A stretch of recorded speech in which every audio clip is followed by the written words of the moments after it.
Darren, welcome to Sky Blues Player for the first time, here to review the Under-18s season. It's obviously been your first season in charge. How have you found your time at City so far? Yeah, I've enjoyed the experience. I came down with the gaffer wanting me to try and change things a little in the Under-18 side, and in terms of the demands being put on them. I think I've done that, and the young players have responded very well. There's been a lot of things said about the EPPP structure down here, and that was something that I had to get my head around. But to be honest, we mirror what the first team do at Under-18s. This is why it makes Coventry City a different club to the rest of the teams in England, because most of the teams, their 18s, play an academy structure. We don't. We play our first team structure because there is only two groups. There's an Under-18s group and a first team group. So if I don't get these players physically, mentally and tactically and technically right to go into the first team group, there's no point in me being here. So we've had to look at a number of issues. We've done that, we've dealt with them, and all credit to the young players as well, because they've really responded. Of course, what were your motivations for coming down here? Obviously you've listed a few there, but you've come from a very good position at Hearts, a Scottish Premier League club, and to an English League One club. Some people might question the motivations there. Yeah, well, in some ways you could say it was a sort of backward step to propel forward. I think one of the most important things was the faith and the gaffer and Neil McFarlane and Steve Waggett showed in me to try and get me here in the first place. It's always a nice feeling when you're wanted, and there wasn't a lot I could have done up at Hearts in terms of I'd worked every level, and actually ended there in and about the first team as well.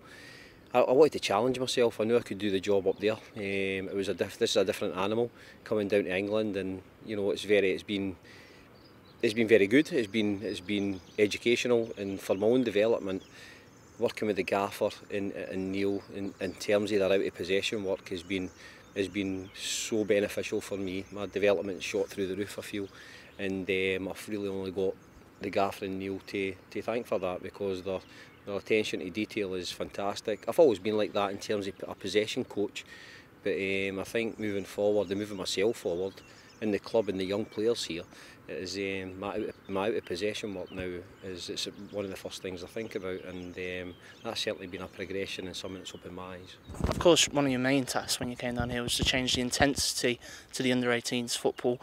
Has the transition from what it was to what it is now been a difficult one? Has it been a long journey? It's been fairly difficult, because I think sometimes and I think it's just life in general, that we're reasonably soft with our kids and young people in general, and I think I've came down here and brought a demand to them. I think the best players and the good players love demands because they can actually meet them.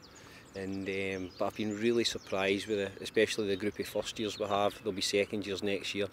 Every one of them to a player has stood up and been counted, and the way that we're training and playing, when we've got obviously near enough a full strength team, we'll take care of most teams. And it was an ambition of mine that when I came down here, I didn't really particularly want to just test myself against Category 2 clubs. I wanted to build something and build a winning mentality that we could go and play anybody. So Cat 1 teams with our strongest side, I would love to and we'll do that at pre-season. But again, the development side of things is so important, but the winning of games is so important as well. And we'll have a development side in terms of our best Under-18s playing 21s, but we must win games as well. The first team win games, the 21s win games, the 18s, and you get that winning mentality, and it's difficult to have, because when you're playing younger sides against older sides, sometimes that's the last thing you get as the result. But as long as the philosophy and the style of play cascades down for the first team to the 21s and the 18s, that's our job done, Of course, you've mentioned Category 1 clubs there. One of the main ways of us playing Category 1 clubs is the FA Youth Cup, and we were disappointed in that this year. Would that be an aim for next season, to challenge the players in the FA Youth Cup? Yeah, well, if you've got a number of our best Under-18s playing 21s next year, they'll be gaining valuable experience, and who's to say they won't some of them go forward and be on the fringes of our first team. The Youth Cup is something that excites me. It's quite interesting actually. At left Hearts here, we played 2 rounds and we won our two games there. We played Hamilton, who were the top of the Under-20s league at the time, and we played them and 2-0 down at half time, won 4-2, and they've eventually actually won the quarter final and semi final. So the Hearts Under-20s are in their Youth Cup final up there. It's something that I've got an ambition to do. It's quite prestigious. It's probably more prestigious down here than what is up in Scotland, just because of the nature of the size of the country and stuff. So yeah, I would love to go on a run. I've told the players it's one of the aims and the goals for next year, that we don't want to be getting put in the first, the second or the third round. Coventry City Football Club has got to march on, and we'll take on all comers with our best side out. Two of the players who have progressed this season, of course, is Jack Finch and Ivor Lawton. Now, Coventry City fans might not have seen them play yet. They played a lot of under-21s football, of course, progressed through the under-18s. What can you tell us about them? Well, Ivor's just a Coventry City diehard, isn't he? He's a great kid. He works ever so hard. He's very trustworthy. You can trust the boy. I still think he needs to develop himself in that central midfield position. But he's played at centre back for the 18s and the 21s, not looked out of place. And he's a really good kid. He struggled with injury when I first came in, and I think this pre-season is going to be massive for him. He comes back as a first team squad player, so he needs to get himself right into the peak condition that he can. JJ is someone who, when I first walked in here, I wasn't sure of, if I'm being honest. He's a very deep boy. It was actually Neil McFarlane that rates JJ extremely highly when I first walked in here. And to be fair, that's why I'm quite open. If it's very much like a lot of the guys that they've actually done extremely well, and I changed my opinion. That's why you can never be a shut. You've got to always be open.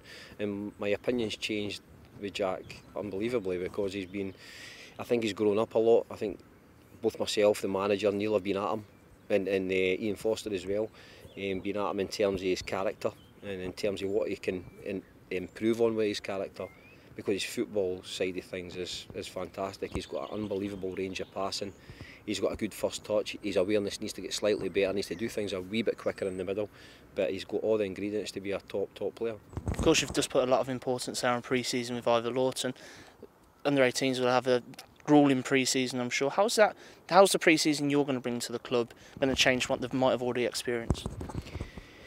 Well, I mean, it'll be new for them and it'll be new for me, but the most important thing for me, pre-season, that's where the foundations, that's where the base, and whether that be in terms of fitness or a style of play, it comes to pre-season. It will be long days. Every day will be a long day. We'll be out. We'll do our fitness stuff in the morning.